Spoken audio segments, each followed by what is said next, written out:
Well, good morning, everyone. Oh, hold on. I have my messy bed in the background, and the green screen looks weird. So, good morning, everyone. Give me 1 second while I make this not look so weird. Hold on 1 second. Oh, my. Can we just have like one Sunday where tech stuff isn't weird? Just one. You know, like how the whole purpose. Oh, you got it. There you go. Oh, it's not clicked on. I don't know. I didn't touch anything. I swear. All right. BRB.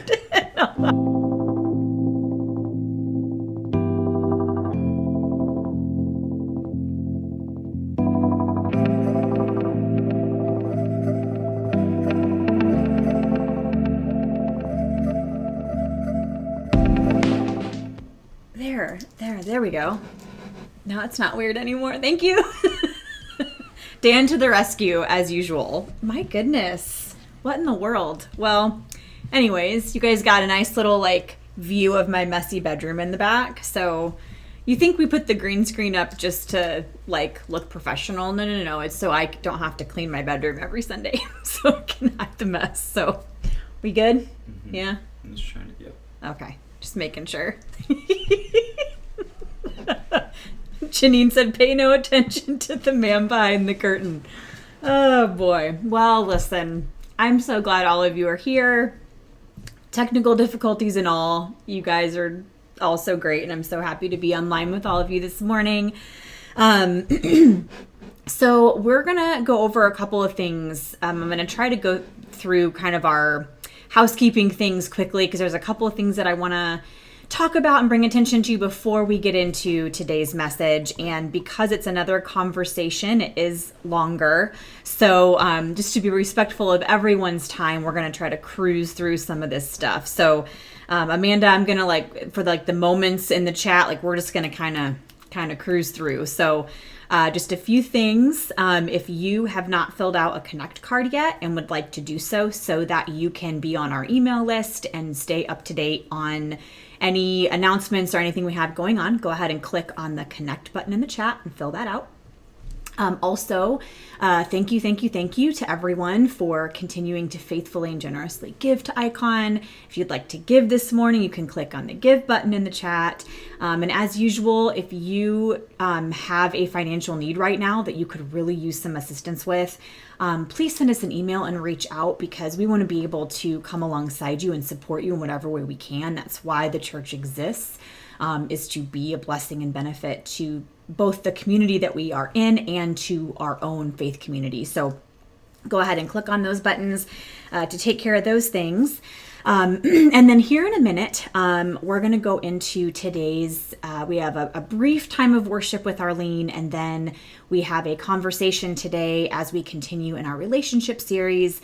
But before we do that, I just want to take a second and draw attention to some things. It has been a really, yet again, I feel like I'm constantly getting on here on a Sunday and saying it's been a wild week in our country or in our state or whatever, because it just seems like everywhere we look, left and right, there's just heaviness and just so much. And also through conversations that I've had with several of you this past week, I know that a lot of people who are a part of our own faith community are really going through some hard things, walking through some very, very difficult things. And I just, before we go into business as usual and go into our message today, I just want to take a second and give us a chance to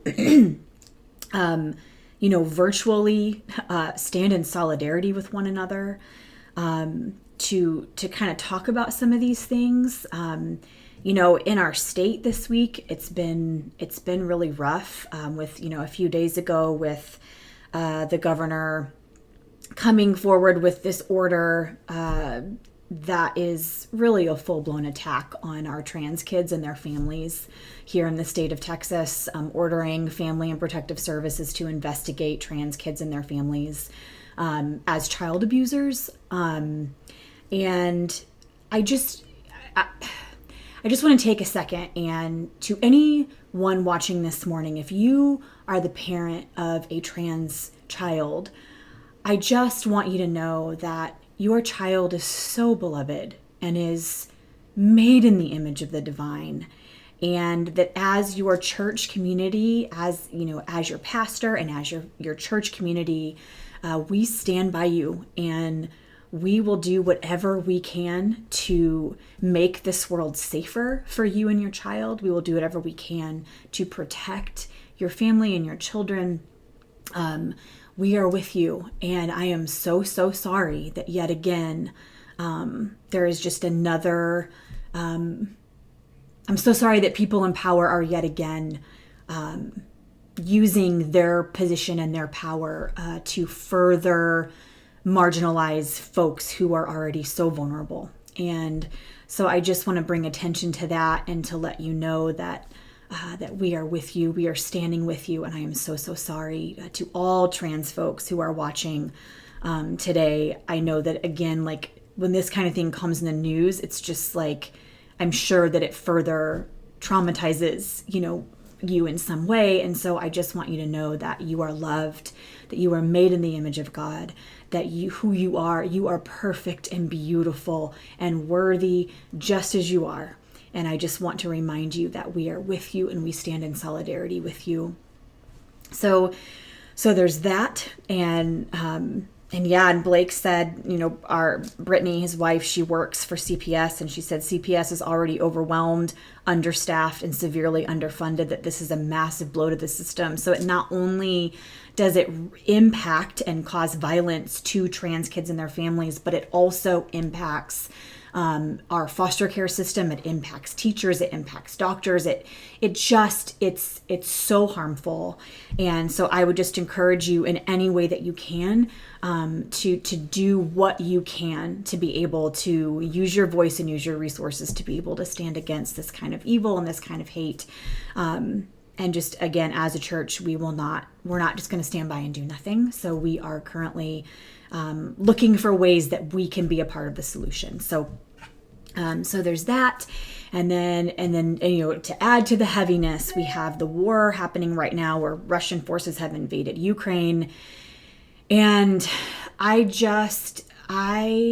hate war so much. It is such the opposite of everything we were created to be and how we were created and meant to exist in the world alongside each other. And as I see powerful people, I see the evils of imperialism, and I see the way that anytime people in power are asserting dominance and control, it's always the most vulnerable and the most marginalized folks who suffer the most. And so I'm thinking of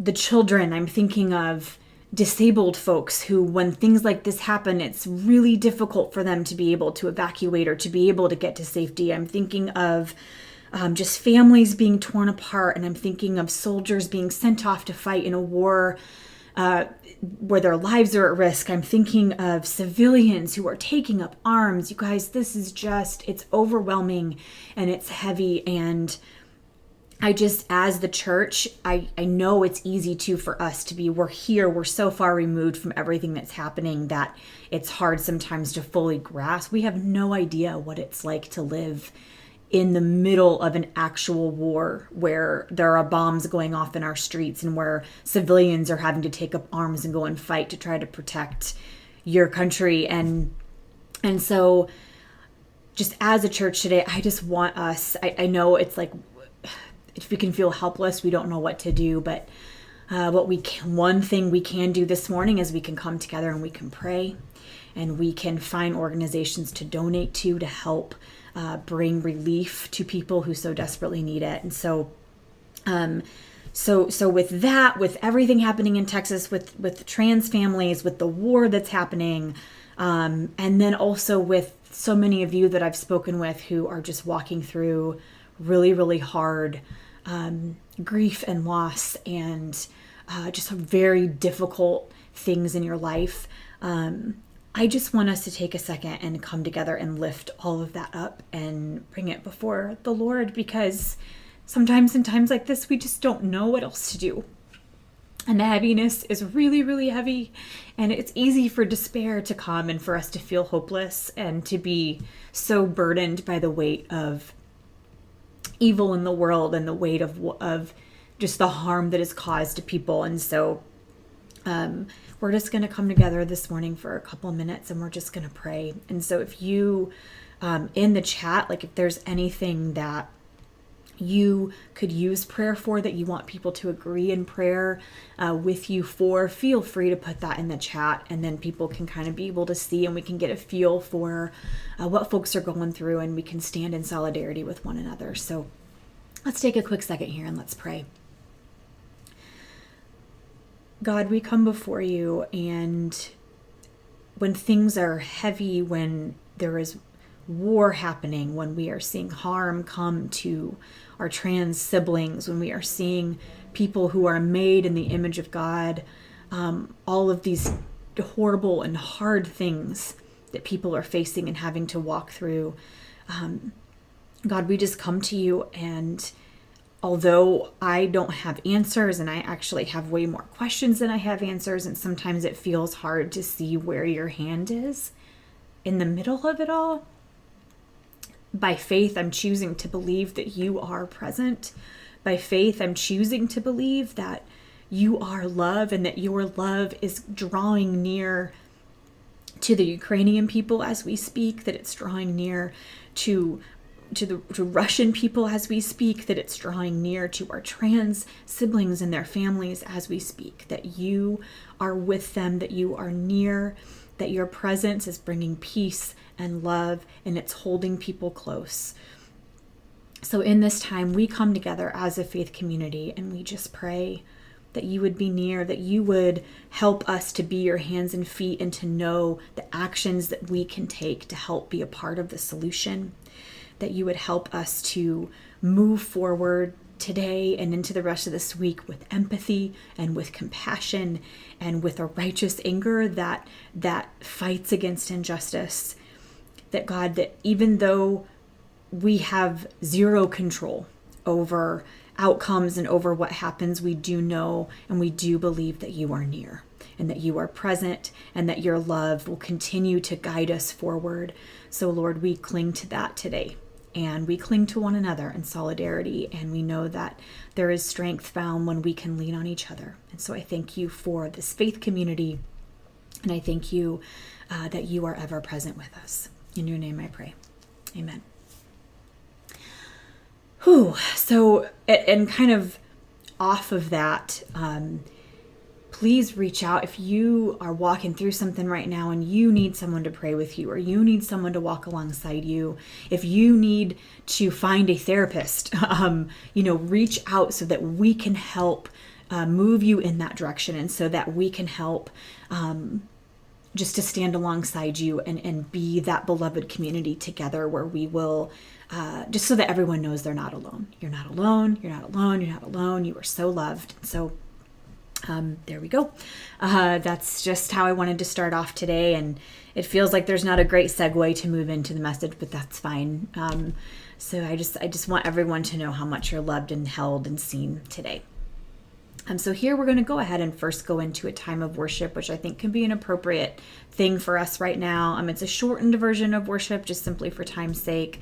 But we're going to go ahead and spend some time with Arlene leading us, and then we'll go straight into today's conversation. And then we'll come back here right afterwards just for a quick little bit before we close for today. So let's go ahead and worship together.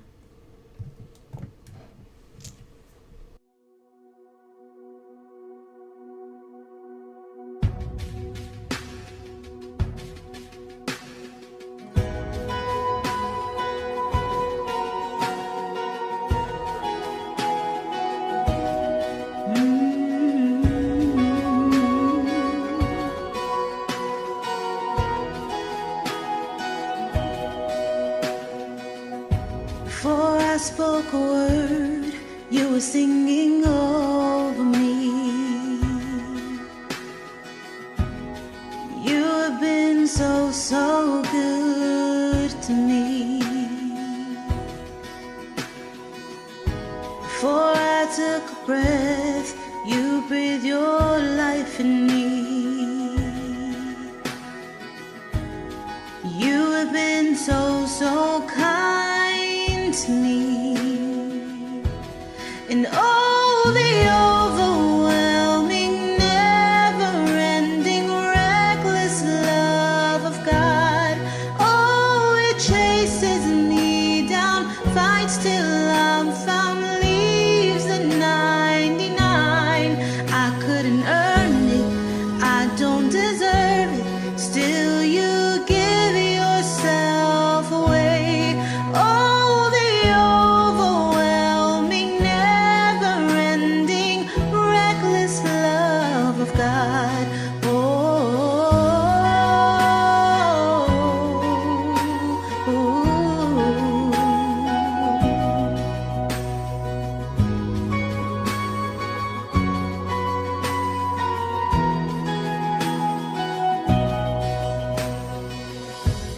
When I was your foe, still your love fought for me. And you have been so, so good to me. When I felt no worth, you paid it all for me. And you have been so, so kind to me. And oh, the overwhelming, never-ending, reckless love of God. Oh, it chases me down, fights till I'm found, leaves the 99. I couldn't earn it, and I don't deserve it, still you give yourself away. Oh, the overwhelming, never-ending, reckless love of God.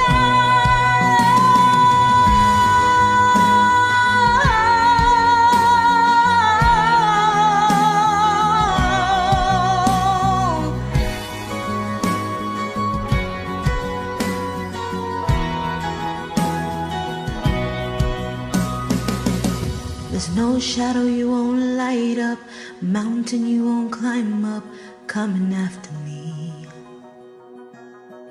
There's no wall you won't kick down, lie you won't tear down, coming after me.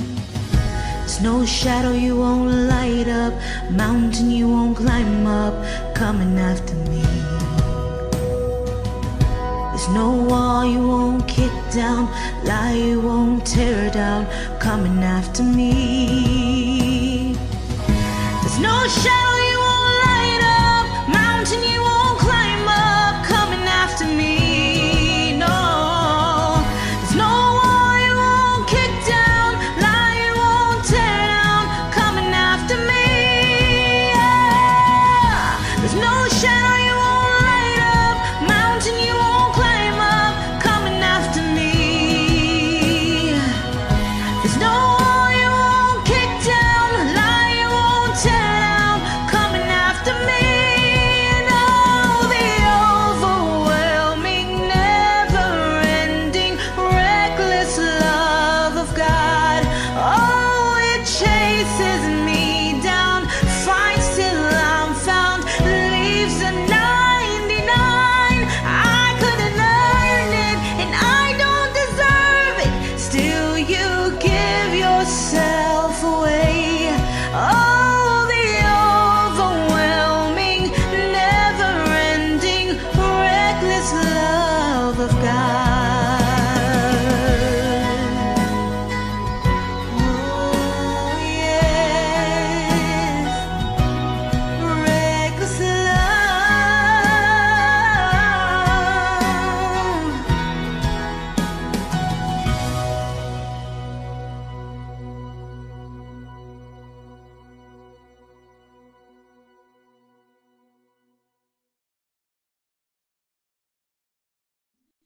Welcome, everyone, to Icon Online. I'm so glad that you're all joining us today. We are in the third week of our series on relationships. And so far, we've talked about our relationship with ourselves. We've talked about friendship last week. And then this week, we are going to be focusing on romantic relationships. So partnerships, marriages, any kind of romantic partnership that we would be a part of. And so today I've invited some folks to join us because the point that we're of this series, we want to have conversations and get different perspectives, different experiences. And so I've invited some wonderful folks from Icon to join us today. And so I'm going to let you guys go ahead and introduce yourselves and just tell us just a little tiny bit about your relationship.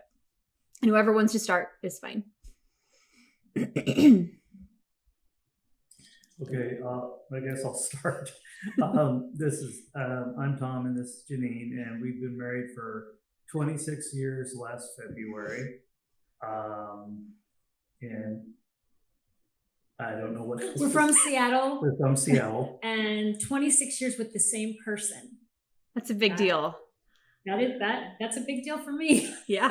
It's a big deal. Arlene, who are you? Well, my name is Arlene, and I've been with my partner, Anthony, for 4.5 years. Yeah. Wow. It's my longest relationship. So yeah, 4.5 years. Awesome. That's so great. So I love it that, we'll have just some different perspectives and different, just experiences to be able to share today. And I'm going to say this to all of you watching today, and we've already said this before we started recording, but once again, we are not here today as relationship experts. We are not claiming to be relationship experts.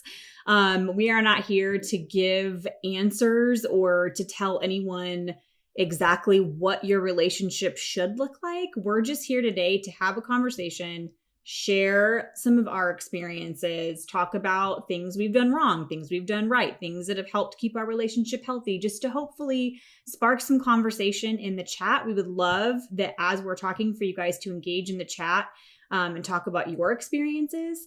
So that's really the point, is just to offer some different perspectives, and hopefully everyone can walk away today having learned something that can be helpful for our own lives and our own relationships, whether you're currently in a partnership or not. If you're not in if you're single right now, then this is a great way for you to also kind of take mental notes for if you should choose to be in a relationship someday. Maybe some of these things could be helpful for you down the road. So we're going to go ahead and just jump in with the first question. Okay, so I think we would all agree that when we're in a relationship, really the goal is, if we desire to have any kind of longevity, the relationship has to be healthy. Now, what healthy looks like can vary from relationship to relationship.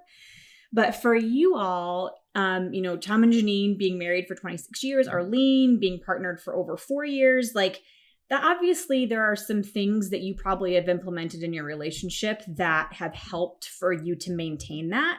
So for each of you, what are some practices that have been important to you in keeping your partnership healthy?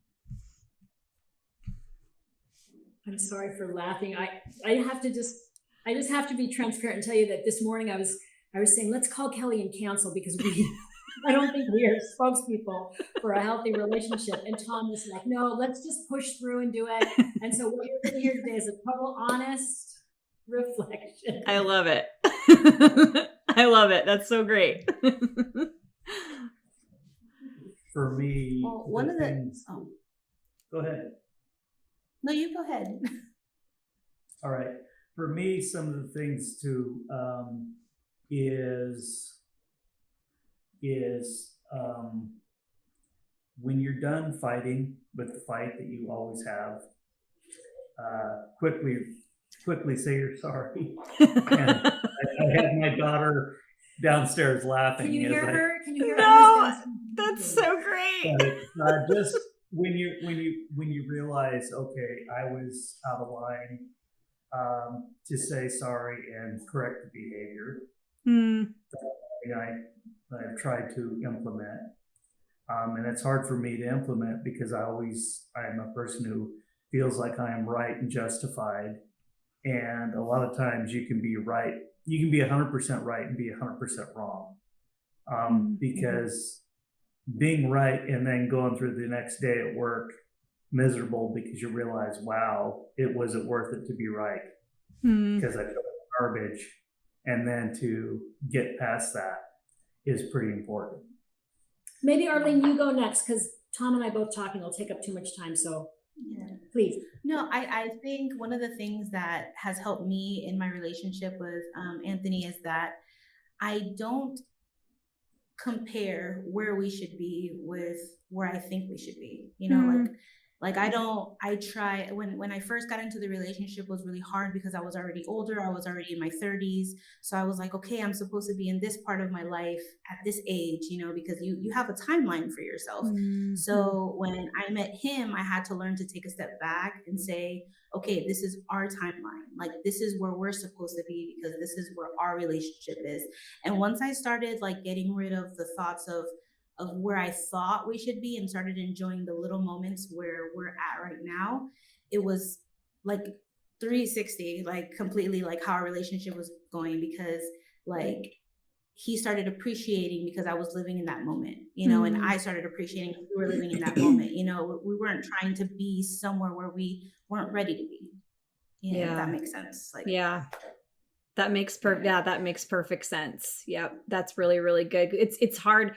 I think too, culture and in the church world can put pressure on us to make us think that either by a certain age we're supposed to be at a certain stage in our life or in our relationship. And so it's hard. We have to fight against that of like other people's expectations, where culture says we should be, where our friends and loved ones think we should be, you know, and instead just be fully present in each moment where we are. That's really, really good. And then the apologizing thing, Tom, I'm with you. I really like to be right. So I get that. That's really good advice for sure.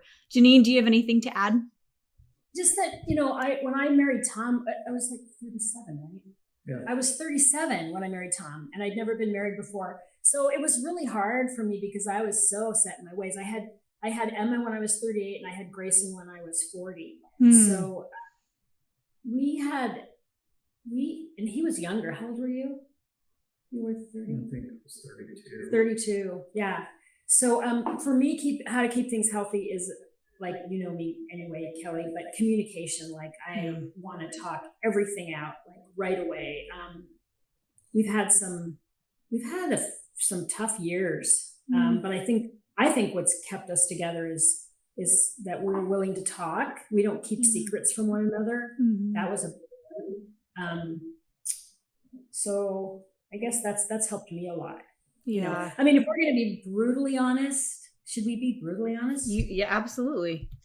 There was a time our relationship was pretty rotten. We've fought through a lot, you know, but we decided to stay. Just nod your head if you agree. But there was a time, like, I remember there was a time I had a coworker.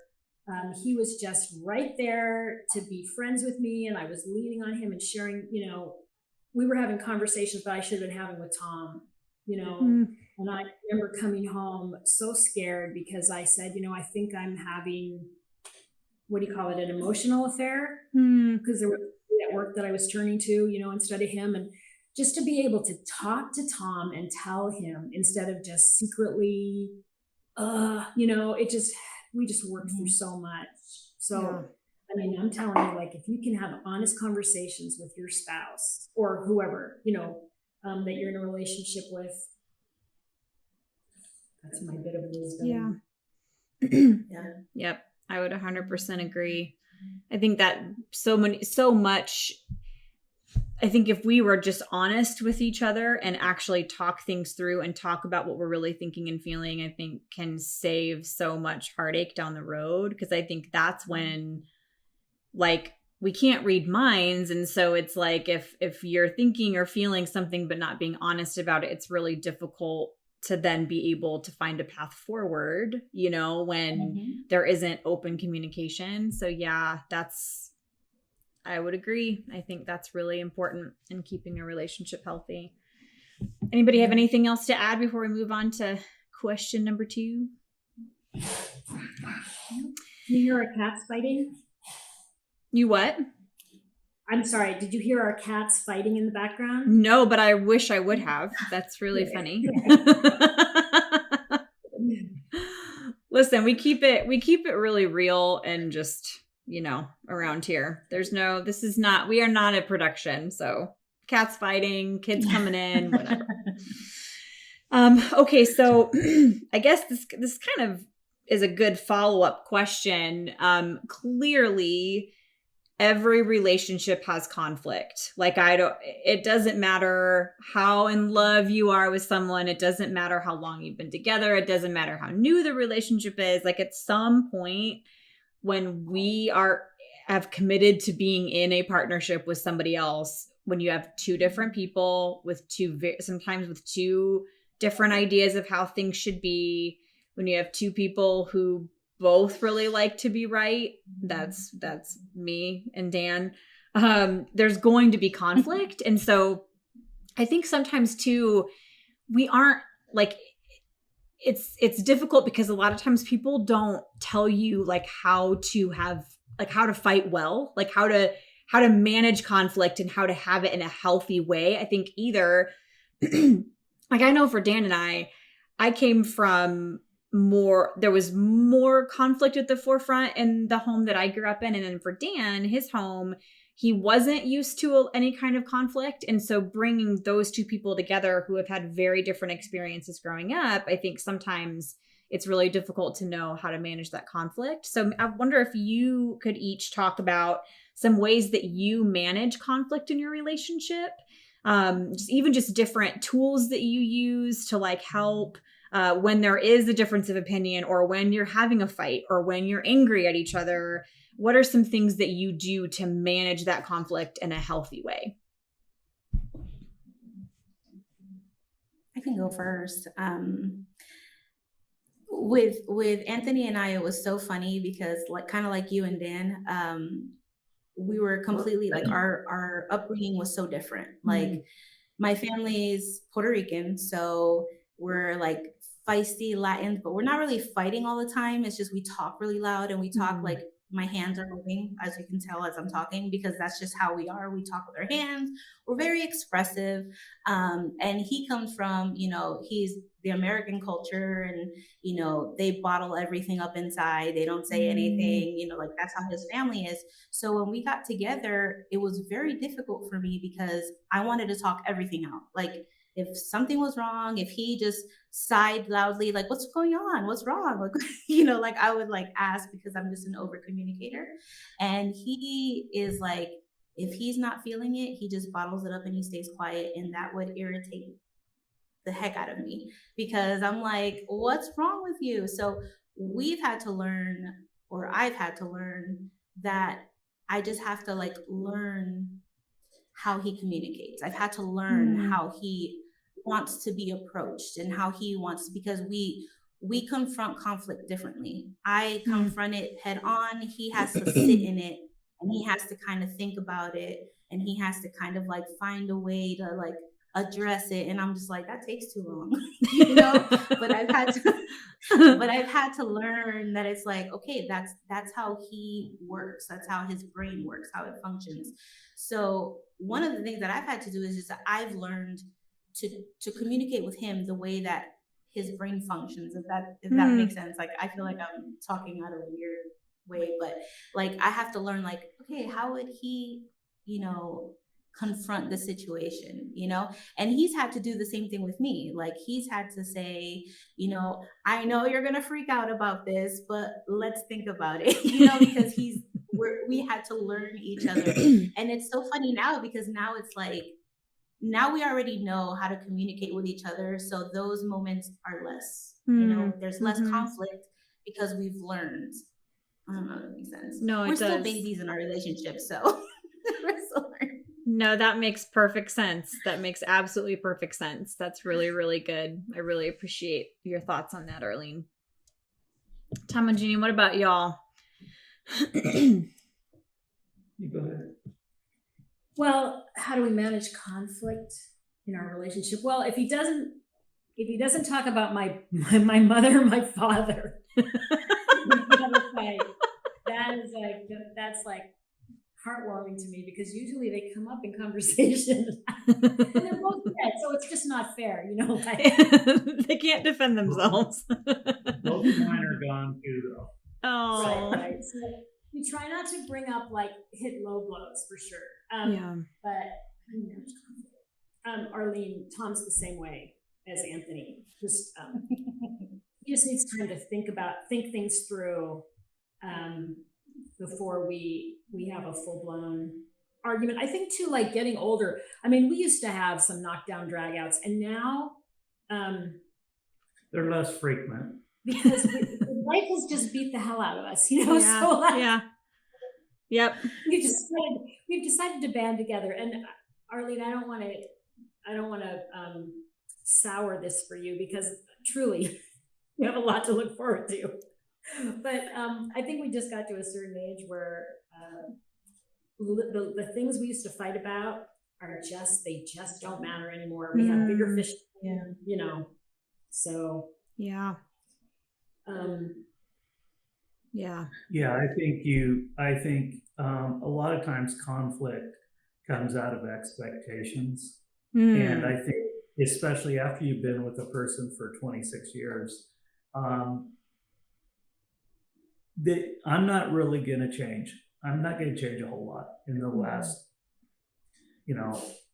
20 years of my life. And she's not going to change a lot in the last 20 years. So if there are things I wouldn't have loaded the dishwasher that way, or I wouldn't have paid that bill, I would have waited until it was due, or whatever it is, if you surrender control of that and say, there's some things that just aren't worth fighting over, because that's not going to change. And now it's almost funny sometimes because we'll make jokes because, like for example, I can go to the store and get two things. I go to the grocery store, I get the two things I'm there for, and I come home. If I send her, she stops by the store and she says, "Oh, I'm going in for these two things." I say, "You'll come out with 3 bags of groceries." But is that worth fighting over? Does that really matter in the eternal scheme of things? And no, it really doesn't. There are a lot bigger problems in the world than whether or not we get the groceries that we would have ended up getting anyway. Yeah. You just got to decide which battles are worth fighting. Yeah. And try not to be that person that when you are in the midst of the fight, I know what to say to hurt her feelings. Yeah. I know how to do that. I'm pretty good at it. And so is she. And so if you can stay out of that, focus on the issue, then usually the conflict goes away within a few hours, and then you move on with the important things of life. Yeah. Yeah. I love what you said about expectations, how a lot of conflict comes from expectations, especially when we're not, like when there are expectations that we have internally that we've never even communicated to our person, and like we'll expect certain things from them, even though, gosh, I did that really bad early on in our relationship where I had this picture in my head of like how I wanted things to go. And then when it didn't go that way, I would get so bent out of shape about it. But like I didn't communicate, what it was that I needed or wanted. And so, but then I would get mad when that wasn't being met. And yeah, I think that's so managing our expectations, I think that's so key, and to. Really, how many years have you and Dan been married, and how many kids do you have? We have 4 kids, and this July, we're celebrating 20 years. So it's like and I feel that like when you said with the same person, like I've said that before too, I feel like I'm like, wow, I'm really proud of us for, making it this long. It's in amidst all of the changes we've gone through individually in life, like it. So yeah, like I think, and that's one thing that I agree with all of you guys, like with the communication. Arlene, when you were saying that about like figuring out how they best communicate, like that's it's such an act of selflessness to do that, because like for me, it's like, well, this is what I want and what I need. And so you should be the same way, and so, but figuring out how they work and how they think, and then being being able to like say, no, I'm going to set aside what I would want most and like focus on how they best receive and communicate. I think that's really, really important too. Yeah. Do y'all have any more thoughts on that? Those were some really good, really, really good perspectives and thoughts there. All right. So next question. And you can get as personal as you would like here. Like, I don't want anyone to like feel uncomfortable or like share things you're not comfortable with. But just to like, you know, and I was telling everybody watching, I was telling these guys before we started recording how I think sometimes like when you're listening to like marriage experts or like relationship experts, sometimes it can feel like,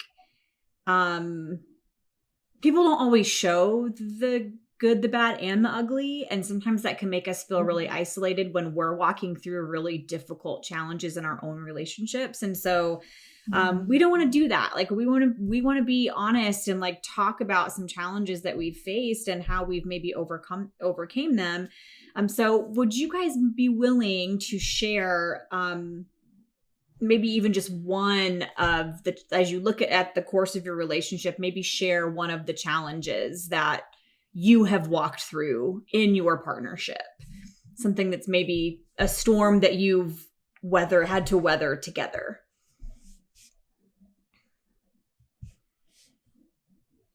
Arlene, you want to go first? Okay, I can go first. One of the biggest things that we've had to go through our relationship was really recent when I just got diagnosed with cancer. That was a really big, it was a really big moment, not more because it caused any conflict in our relationship, but more because of the emotional roller coaster that I was during that moment. You know, there were a lot of things, a lot of decisions that had to be made, and a lot of unexpected realizations that came out of it. One of them being, you know, that I can't have children. And when you're in a relationship with somebody, you know, that's the first thing that you think about is like, oh, he's not going to want to be with me anymore because I'm not going to be able to give him children, you know, or, you know, something of that aspect. And I remember the day that I got diagnosed, like I looked at him and I was just crying, and he just looked me straight in the eye and was like, nothing's changing. We just need to make sure that you're here so that we can enjoy the life together, basically, you know, like we just need you to be okay. Those were his words, you know, like basically like stop worrying about things that we're not even attacking yet. Like, let's just worry about this right now, you know? And after the surgery and after they were able to get all the cancer out, you know, we talked about things, and he was just like, I'm just happy you're here. Like, and I don't even know how to explain it, but it was just like, we're so much closer now just because I think we realize how much of a gift it is to still be able to be together, you know? And then being through this roller coaster of my emotions where, you know, I had a lot of lows. Like I had a lot of lows during those last 3 months. And I, like, in my mind, I was like, just leave because I don't know when I'm going to be Arlene again. You know, that was basically like my mindset. But he was just like, if you guys ever get to meet him, he's really annoying because he's always like, stay positive. Life is great, you know. And, you know, and like I had moments where I had to be like, let me be sad. Stop being so great. You know, stop being so supportive. Just let me be in my feelings, you know. But I had to really like go through that, and we went through it together, and I realized what a blessing it was to have somebody like that in your corner when you're in your low moments, you know, and we came out a lot stronger, you know, and not just that, like in a span of a month, like our apartment flooded. I got diagnosed with cancer. Like, I remember I called Kelly and I was like, Kelly, I don't know what's going on. Like, everything's a disaster, you know? And it's like, now we're sitting like at the end of it and we're just like, you know what, everything happens for a reason. Like, we're in such a good place right now, you know, and, you know, everything was like resolved. But that hurdle was rough, but we were able to get through it together, and me being able to just allow myself to be vulnerable, and him allowing me to be vulnerable, you know, and just Yeah. saying like, just be how you're feeling, however you're feeling, just feel it, you know, and just let it be. Like, don't try to hide it. And believe me, I can get, like, when I'm depressed, I can get real ugly, you know. and I had to like look at myself in the mirror and be like, you need to, you know, just thank God that you're here today, you know. So Anthony reminds me of that every day just by looking at him. So that's awesome. Thank you so much for sharing that. Like, that was like, gosh, I mean, I'm so glad that as you were walking through everything that you had him, because clearly, you know, that was really important. But thank you for sharing that. Like, and I think when you said that about whatever you're feeling, just being able to feel that and how important that is in a relationship, like to not try to rush each other through the hard times, but rather to just be a constant support during the hard times, I think, you know, is really helpful, and just letting the person be where they at and be who they are. And so thank you. Thank you for sharing all that, Arlene. Yeah. You go ahead. Sorry. Well, I'll share the elevator story. So when we were married 6 years, Tom and I had had enough, and we decided we truly were going to get divorced. Mm-hmm. And we were at the Seahawks game. I can't even remember if the Seahawks won that day. They did. I'm laughing now. It didn't matter. It wasn't a year they did anything with it. So we are in this elevator trying to get to the parking garage, and we are literally trying to decide which kid is going to go with which one of us, because we have, and we both just started sobbing because we really were trying to figure out, you know, who would take who. And I think we scared each other so badly that we were really going to do this, you know? Yeah. Because we're better together. So we scared the shit out of each other, and we decided we weren't going to get divorced. But I remember one time I drew this picture of me. I was a balloon, like my face was on the balloon, and I had a string, and I just want to be free and happy and outgoing and charismatic, and I want to meet people. And Tom was standing on my string. You know, the first, I don't know, the first 15 years of our marriage, I really thought, like, oh my God, Tom is the wet blanket of my life. Like, I could just soar if I didn't have him holding me back, you know.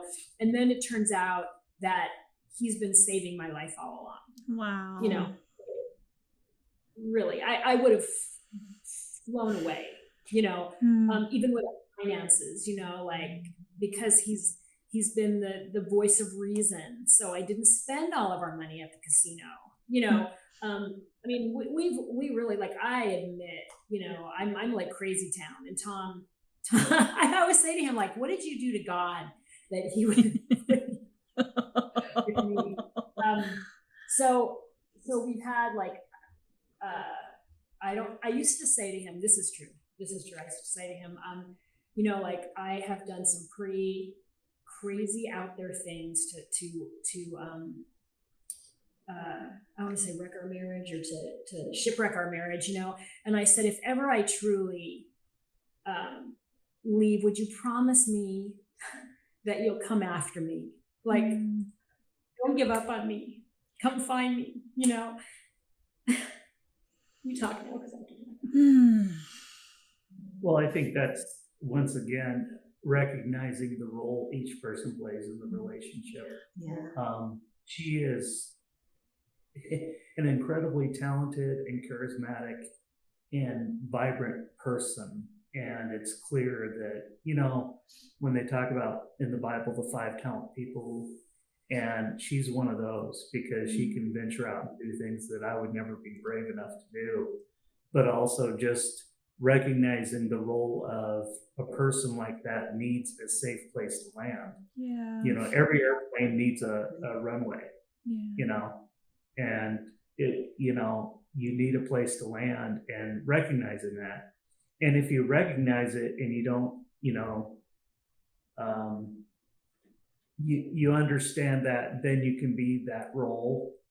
And it's not what I am is not like out there like charismatic like that, but it creates an environment where she can be that way and be safe, because without the runway you crash into the side of the mountain, and so just recognizing that. And we've finally gotten to a point in the last few years where this is a benefit, as long as there needs to be a certain amount of calming her down from doing everything just way out there. Or like, you need to stop before you say that, stop and think. I heard an analogy once from he was a manager of a company, and he said, I want one pessimist on every team I have, because pessimists will keep us from going too wide and too far in our venture. Because if everybody on your team is an optimist, instead of buying one food truck, you buy 16. And you might not have the money for that. You need to start with 2. And so by having that person in the group to say, hey, wait a second, what if this isn't the right idea? What if we need to slow down a little bit? And so that's our way together, because if I was married to another person like me, we'd probably never do anything. She was married to a person like her, they would be broke within just a couple of years. They would have had a hell of a time getting there. They would have had fun. They would have had a lot of fun. Yeah. I love that. Yeah. Well, and before I'll share that, but seriously, all of you guys, thank you so much. I don't think you realize how your vulnerability and honesty, how that is going to be a breath of fresh air for people, and how that encourages people, because I just really appreciate that. What a beautiful illustration of that, needing a soft place to land and knowing your place. And I'm totally going to tell Dan what that guy said about a pessimist, because I would be the pessimist in the relationships. See, so there, I need to be, because we would be the same way. Dan would be charging the mountain, with no one to be reining it in. But yeah. So yeah, thank you guys. That was Are good. you and Anthony, which one of you is a reining it in kind of person? He reins it in, and I'm the wild one. Yeah. And it's funny when I say wild, I'm not even that wild, but compared to him, you meet him, you're like, wow, Arlene's such an extrovert. And in reality, I'm really an introvert, but next to him, I look like a super extrovert. So yeah. He's very quiet. He's very sweet. He's a big people person, but we're total opposites. My family loves him because he calms me down. They're like, oh, you've been more responsible since you've been with him. He's taught me how to budget. He's taught me and I've taught him how to have fun, how to live life. And he's taught me all of the other stuff. So we've been balancing each other out, and it's been wonderful. Yeah. It's so important. When you can find that too, I think there's a line, because I don't know if you guys experience this, but for me, sometimes there's times where I could and have get really frustrated with the way that Dan wants, he's such a risk taker and wants to, and I'm oh my gosh, can we take a beat and think about the implications or and so I think there's sometimes where I could get really frustrated at that we're so different, or I could be okay, but then how can we each bring our differences to the table to actually make things better and appreciate each other's differences rather than be annoyed by them all the time. And we're going to be annoyed by that's inevitable. We're going to annoy the hell out of each other. We just are. That's just how relationships work. But there is something really beautiful there about even listening to both of you, all three of you guys talk about your relationships, and how when we can not see the other person's differences as it's as a bad thing or a fault, but rather it's just that, a difference. And Jeanine, I love how you said you guys are better together. Like, yeah, despite all the stuff, you know, that we're better together. Oh. Okay, so now on to, this will be a fun one, because I know that, you know, even for me, I know as like my faith has shifted so much over time, and we've talked about that a million times around here. But for each of you guys, because this is church, you know, I wanted to talk a little bit about, for each of you, what role has your faith played in your relationship? Like, has it been helpful for you? Has your faith has it led you to have a healthier relationship? Has that been difficult? You know, sometimes like if couples practice their faith differently, sometimes that can be challenging. So I just love to hear you guys, whatever direction you want to go in, what role has your faith played in your relationship with your partner? You want to go first? Yeah, I can start.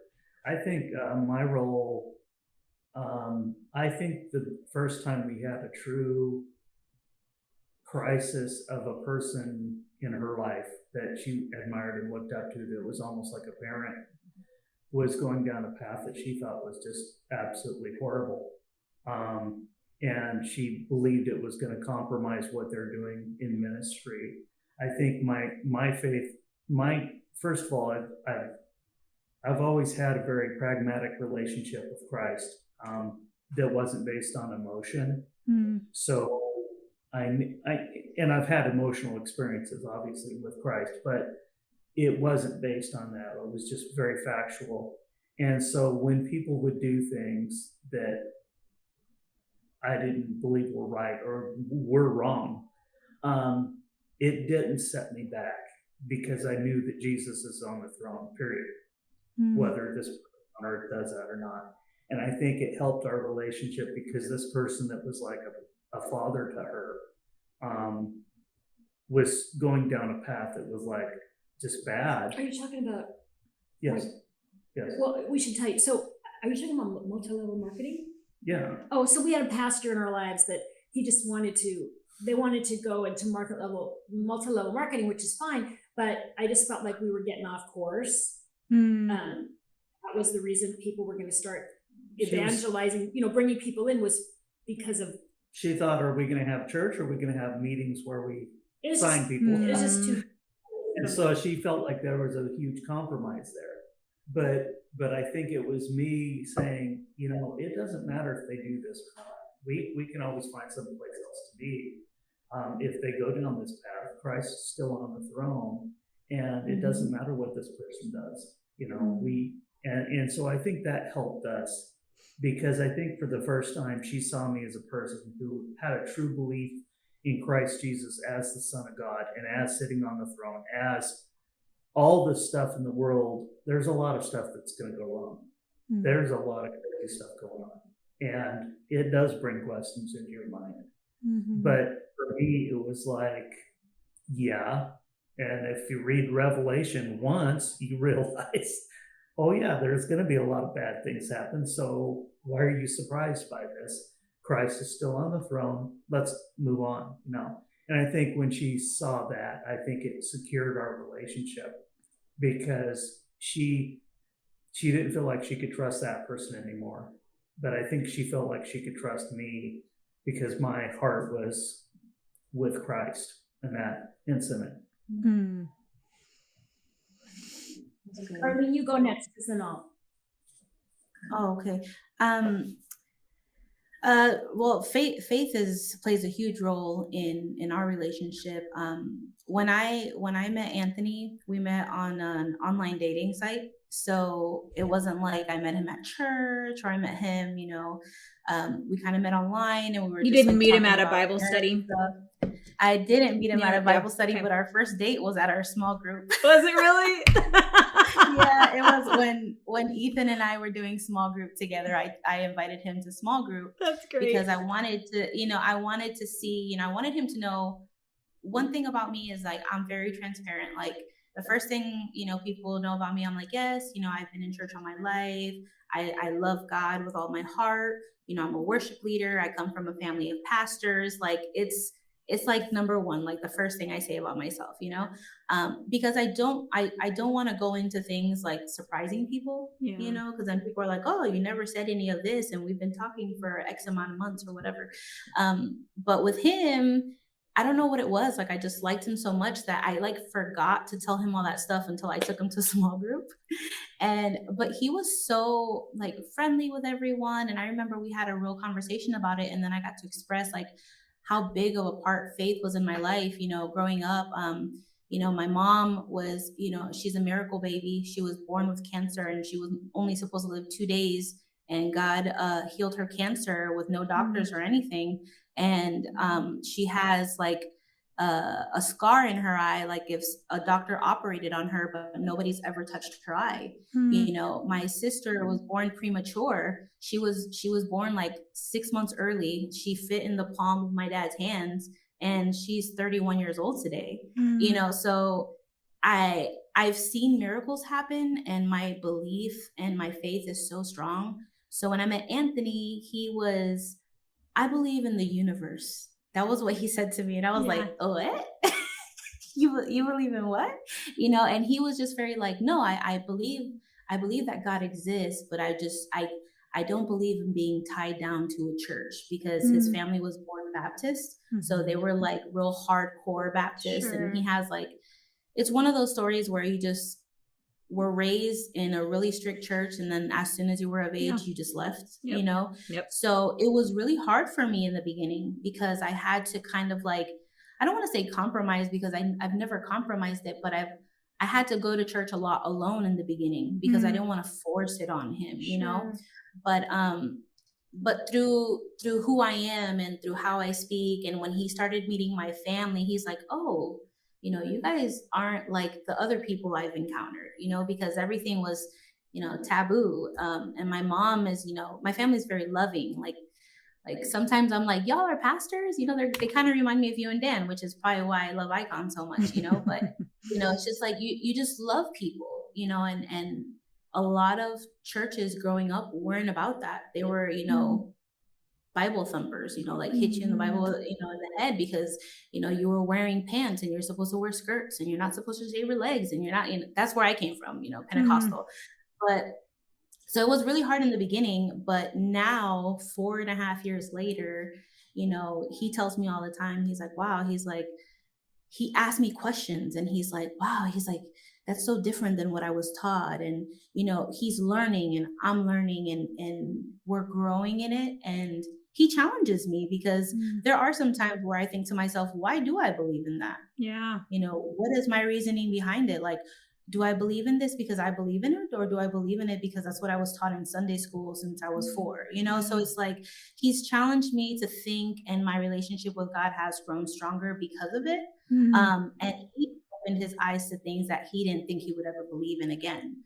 So slowly but surely, I've never forced it on him, but it's come on his own, and that's been pretty awesome to see. Because I've never been one to like force anything on anybody. Like a quick story: when I was growing up as a youth worship leader back in Orlando, I used to get called into my pastor's office like every week, because we saw pictures on Facebook that you were at a party and there was beer on the table and they were blah, blah, blah. And I'm like, and, like I was there with my friends, because I'm not going to stop hanging out with people because they're doing things that I don't do, because then if I turn my back on them, then what kind of church are we? Who are we then? Then we're not really acting like the church, because we're turning our back on them when we should really be there to love them. And when the door opens, we use that opportunity, and that's how I've always been. So I wasn't considered a great leader because I was always at parties and stuff, but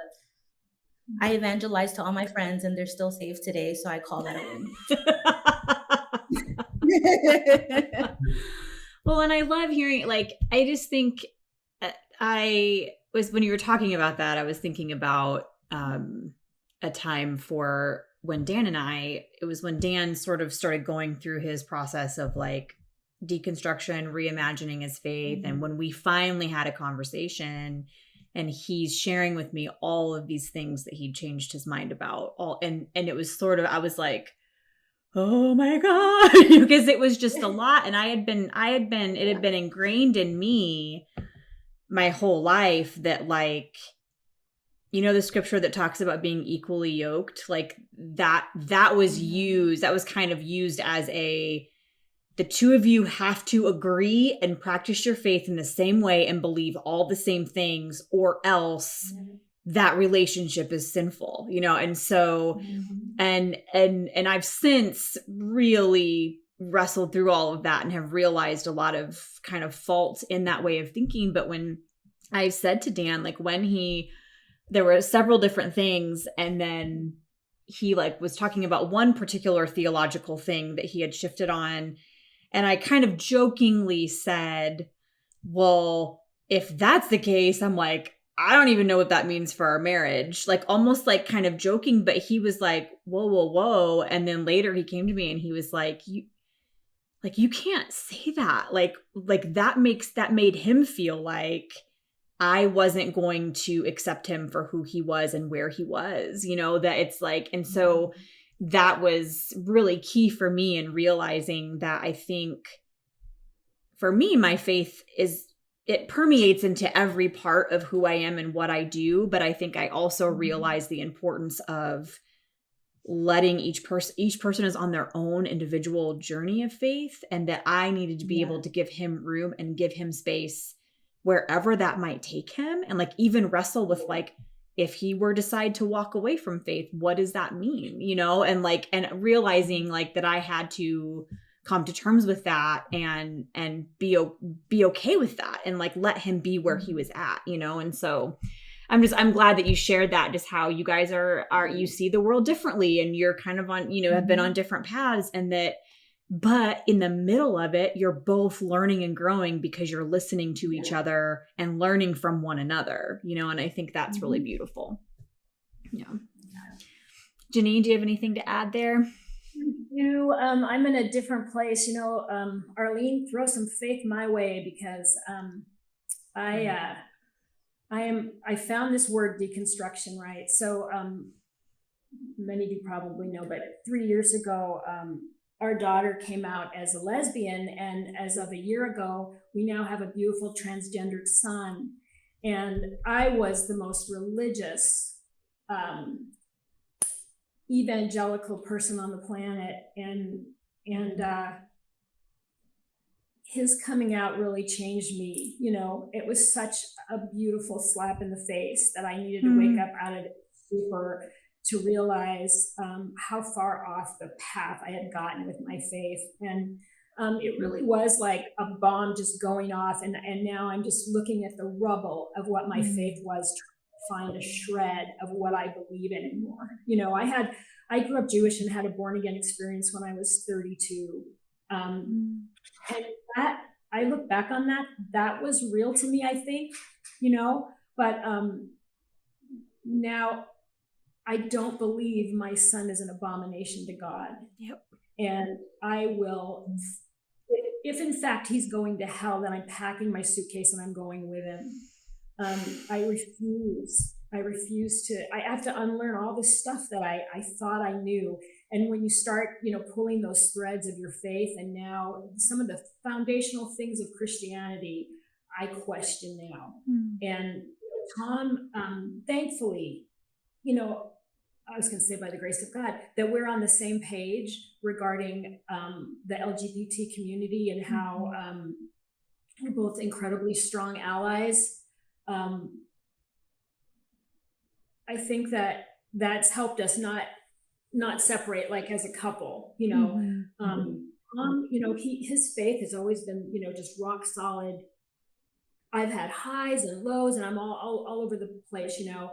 And now, I mean, it literally comes to now when I think about, I used to run to God, like, and, you know, I asked Grayson if I could have his permission to share, you know. He's been suicidal, 3 years of major depression. And every day we pick up the phone and we don't know what, when he calls us what on the other side. So I'm trying to, I used to run to God with everything, right? Now I'm like waiting for God to show up and help my kids stay alive,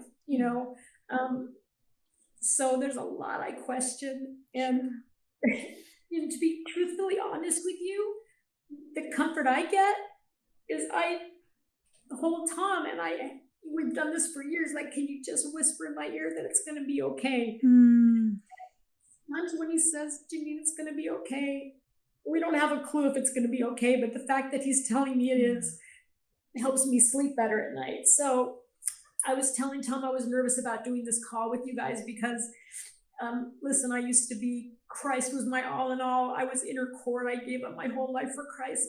And now it's like, I'm not giving up my kid. So I don't know, you guys, I haven't prayed in a while. I haven't picked up the Bible in a while. It's just where I'm at. I'm just in the middle of the mess. Do you have anything you want to add, Tom? Well, just thankfully, Christ hasn't asked for our kid in exchange for him. Because Grayson belonged to Christ from the beginning of time, and Grayson will belong to Christ after we leave this earth. So that's not even a question. There are people who would tell you that is the case, but they're wrong. I got the church confused with Christ. When Grayson came out, no, it wasn't the same for us. We both had a different experience, but my phone stopped ringing. It was just crickets, we were on our own, or I felt that, and then I actually saw, I'm going to say this again, I've said it a million times, but I watched the Clarity video that Dan had made. I found it by accident online and sobbed my whole way through it, and thought, I have to meet these people. I don't know how, because we're in Seattle, but I have to meet these people, like forcing my way onto your coffee chat, because I thought that we were alone, that we couldn't be Christian and love the LGBTQ community, and then I find Q Christian Network, and there's thousands and thousands of gay people who have said, you know what, we deserve a seat at the table, and I actually had a chance to do a video where I apologized to the gay community for always trying to block that, like, who am I to the gate of heaven and decide who gets in? It was so painful to see where I used to be, but I'm just choosing to look forward, and I now I want to be like the strongest ally I can be. Whatever that's like. I don't know, you guys. I'm over the church hurt my feelings. Yeah. We lost all our friends, whatever, like, I'm so far past that now, and I just want to help people, make up for lost time. So that's the goal. And we're united with that in our faith, but we're I just wish I had more, positive stuff to say. I was worried about this question. No, I'm so glad that you shared all of that and where you're at and how you guys are, even in your faith, how you said you feel like Tom is like, steady, and you feel like you're picking up the rubble, and yet like the two of you are able to still be in it together. And I think there will be a lot of people watching this video who are in a similar kind of a place, to maybe one person is like, they're super strong in their faith and one is questioning, or maybe they have different ideas when it comes to faith. And I think that's just, listening to your story, I think will bring people some encouragement, because first of all, you're being so real and vulnerable and being so gracious to like share, all of you guys, like sharing these parts of your story that are very deeply personal.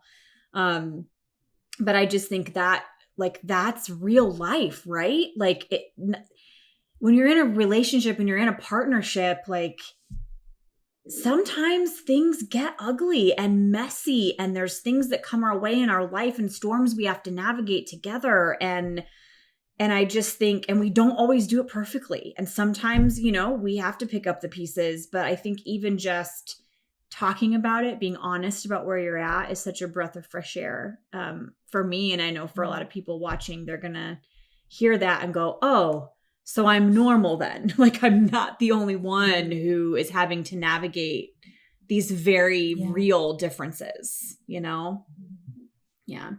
And Tom, what you said about Grayson, yep. But Christ, that no one can take that from him. Christ is within him and he is made in the image of God, and period. End discussion. Like there, there's just no, yep. I love that you said that.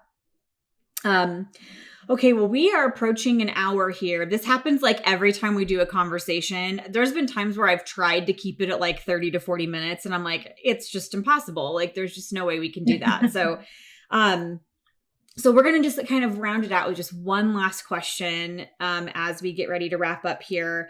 And I would just wonder if each of you could share what is one of the biggest things or most important things or most valuable things that you have learned by being in this particular relationship with your partner? Like what's one thing you have learned, one of the things that you're like, man, this is like one of the most important things that I've learned in the course of our relationship. I'll start if I can.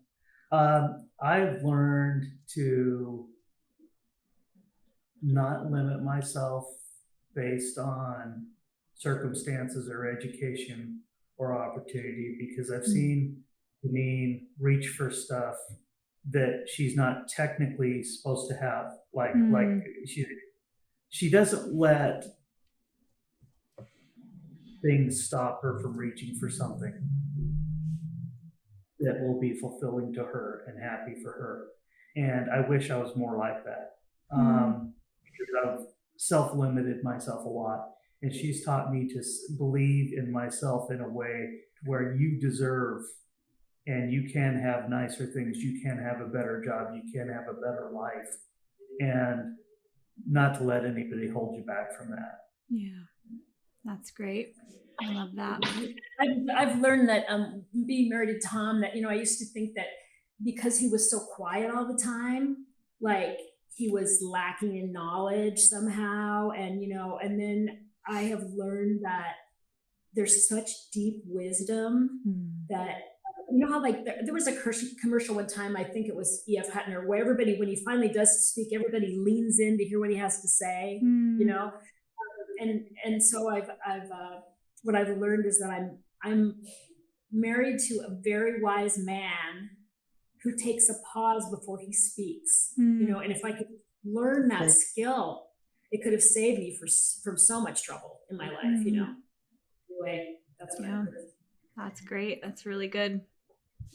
That's good. Like whenever you talk about Tom, I really, really do feel like you're talking about Anthony, because that's the same thing with him. Yeah. I've learned to take a pause before speaking. That's been one of the biggest things. 2, I've learned Anthony treats everybody with so much respect, even if they hurt him. Like even if they hurt him and they've said things about him, and you would never know when he's having conversations with these people because he treats everybody with such respect.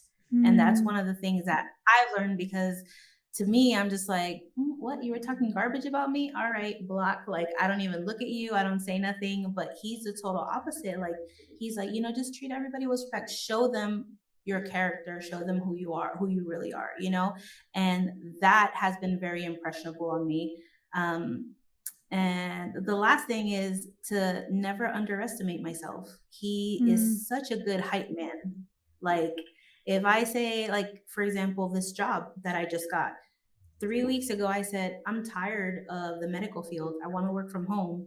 And he's like, update your resume, put it in. And I'm like, okay. So I did it. And he's like, you're going to get it. You're so good. You have all these qualifications, da, da, da, da. He's like, send it. And I wouldn't send my resume, and he hit send for me. And I got the interview, I got the job, and he's like, see, you did it. Like, he's just the ultimate hype man. And I never realized, like, moving to Texas, my family has always been my hype man. And I was lacking that here when I first moved here. And when I met him, he became my family, and he ended up being exactly what I needed. So that was pretty good. I mean, he has a lot of good qualities. I can go on and on and on. So I'll just stop at those. I love that. I love that. That's so great.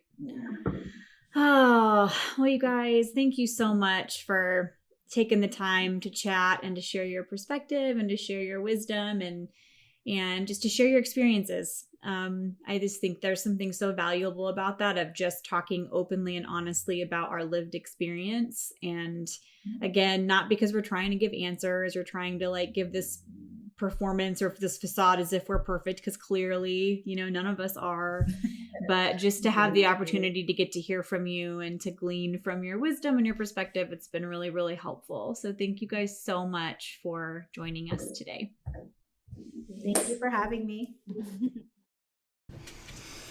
Oh, well, thank you all so much for being with us today and for joining us for this conversation. And again, Arlene, Tom, and Janine, thank you for your honesty and your vulnerability and for sharing your perspective with us and your experiences. And I just hope that, you know, that was encouraging for some of you, that it was helpful, that in having these conversations and talking about these things and being vulnerable, that it can help move us forward in our own relationships. And so just one last thing before we wrap it up. I know we're running out of time here, and here in a little bit, we said at 11 o'clock. I know we went long today, so obviously a lot of you will probably get there later, but a reminder that we are going to be heading over to Casa Maria here in Kyle to have lunch together and to spend some time together. So for those of you who are joining us, I'm assuming when you come in, we were going to be in a separate room, but due to, we don't want to overwhelm their wait staff, so they're just going to seat us in their main area. So when you get there, just tell them you're with Icon,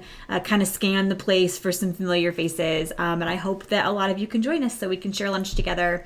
And then we will be right back here next week. We're going to conclude our relationship series, Learning to Love. And next week, we're going to be talking about parenting. So I'm really looking forward to that conversation.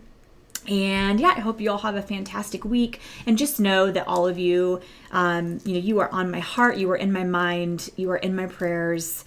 Just as we all kind of walk forward into this week with the heaviness that surrounds us, with all of the things that we're walking through, just know that you are loved, you are prayed for, and that you are seen and known. So I love you all so much. Have a fantastic Sunday, and we will see you either at Casa Maria in a little bit, or we will see you right back here next week. Have a great week, everyone.